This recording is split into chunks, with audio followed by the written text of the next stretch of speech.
요즘 유튜브에서 난리가 났죠. 특히 기버터, 뭐 가짜 버터니 진짜 버터니 얘기하면서 기버터 얘기 많이 하시고 건강에 뭐 도움된다는 얘기도 진짜 많습니다. 뭐 댓글들도 엄청 많더라고요. 버터가 포만감이 오래가요. 뭐 기버터는 소화도 잘 돼요. 유당도 없으니까. 엄청 건강한 지방이라고 이미 다 연구가 됐어요. 다이어트에도 좋대요. 뭐 소화가 잘 된다, 장 건강에 좋다, 뭐 포만감이 오래간다, 이런 말들이 굉장히 많죠. 의사분들도 많이 추천하고 갑자기 이거 추천해 주시는 분들도 굉장히 많아졌죠. 뭐 거기서 진짜 버터라고 얘기하시는 것들이 기버터 인데 이게 버터에서 수분이랑 단백질 날리고 순수한 지방만 남긴 에너지 덩어리입니다. 여기까지만 들으면은 매일 먹어도 좋은 거 아닌가요? 공복에 먹으면은 거의 만병통치약 아닌가요? 뭐 이런 식으로 생각하실 수 있어요. 그렇게 많이들 말씀하시죠. 근데 그 버터는 버터 자체를 먹는 것보다 누가 먹느냐, 그리고 어떤 타이밍에 먹느냐가 가장 중요합니다. 어떤 타이밍에 먹느냐에 따라 약이 되기도 하고 여드름, 피부 트러블, 혈당 흔들림, 식욕 폭주까지 일으키는 독이 되기도 합니다. 오늘은 이 두 가지를 한 번에 정리해 드릴게요. 이런 분들은 먹어도 될까? 이런 분들은 먹으면 안 될까? 굉장히 고민이 많으시잖아요. 제가 한번 오늘 정리해 드리도록 하겠습니다.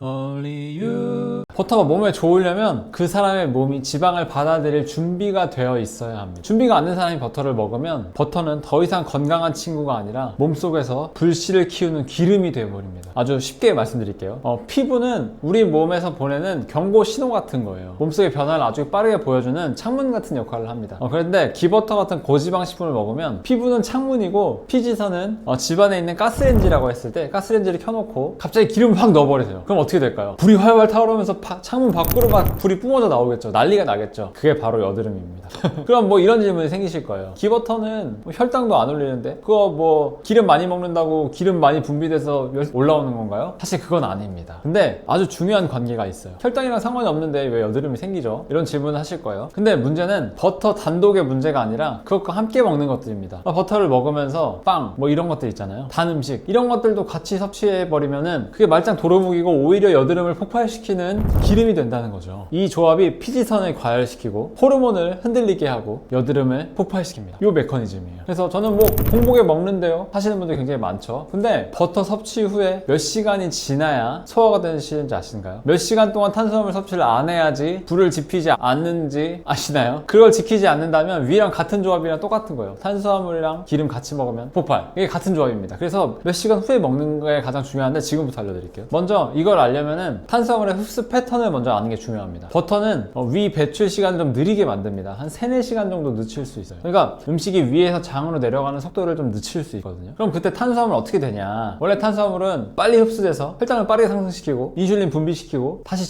정상으로 안정되는 메커니즘이 있죠. 근데 이게 뭐 정제 탄수화물 많이 먹게 되면 계속 돌아가면서 문제가 생기는 거죠. 근데 여기에 버터가 붙잖아요. 그러면은 천천히 되지만 훨씬 더 오래 흡수가 됩니다. 그게 무슨 얘기냐면 혈당이 갑자기 확 오르진 않지만 높은 수준을 계속 유지한다는 거예요. 그만큼 인슐린도 분비가 오래됩니다. 그러니까 예를 들면은 그냥이면은 혈당 그래프 이렇게 봤을 때 이렇게 혈당 피크 치죠. 그래서 여기서 뭐 1시간 뭐 이런 식으로 가죠. 그래서 이제 쭉 내려오게 됩니다. 근데 버터를 먹게 되면 이게 버터예요. 이것도 그렇게 좋은 상태는 아니에요. 근데 버터를 먹게 되면 이렇게 될 수 있다는 거예요. 이렇게. 어차피 위는 비슷합니다. 정제 탄수화물을 안 먹는 게 중요한 거예요. 그래서 인슐린 분비가 오래되니까 여드름이 활짝 피어나게 되는 것입니다. 혈당이 오래 높아지면은 인슐린도 증가하게 되죠. 그다음에 IGF-1이 증가하게 됩니다. 그 다음에 모공의 입구 각질이 증가하게 돼요. 그 다음에 피지선이 과열되고 염증성 여드름이 활성화됩니다. 여드름이 폭발하는 거죠. 그러니까 버터 자체가 이런 환경을 만드는 건 아니고 버터가 혈당과 인슐린을 흔드는 환경을 만들고 그게 피지선을 자극하는 것입니다. 그러면은 어떤 사람이 먹으면 안 될까요? 오히려 독이 되는 사람들은 누구일까요? 빵, 면, 쌀밥 이런 거 좋아하시는 분들, 평소에 여드름 많은 분들, 그리고 기름기 많은 피부, 혈당 불안정한 분들, 야식 잦은 분들, 이런 분들이 버터랑 안 맞는 분들입니다. 근데 재밌게도 저게 모든 게 다 연결이 돼 있어요. 무슨 얘기냐면 빵, 면, 떡 이런 거 정제 탄수화물 좋아하시는 분들이 혈당이 불안정해지고 혈당이 불안정해지면 허기가 지니까 야식도 먹고 야식 먹으면은 얼굴에 기름기가 많아져서 평소에 여드름이 많아집니다. 맞죠? 맞아요. 틀렸다고 얘기해보세요. 맞죠?